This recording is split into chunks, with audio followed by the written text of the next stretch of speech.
Theri Mary కథ రాసిండు దేవుడు కదా, ఆయనకేం తెలుసు నా బాధ. ఓ తేరీ మేరీ కథ ఒకటయ్యే పెళ్లితో కదా, నీకేం తెలుసు నా బాధ.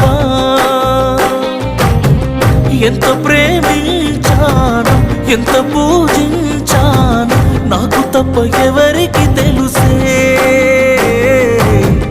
రాసుంటే నా రాతలో సీత దాటవుగా నే గీసిన గీత, తెలిసుంటే నీ మనసులో గోస పడపోదే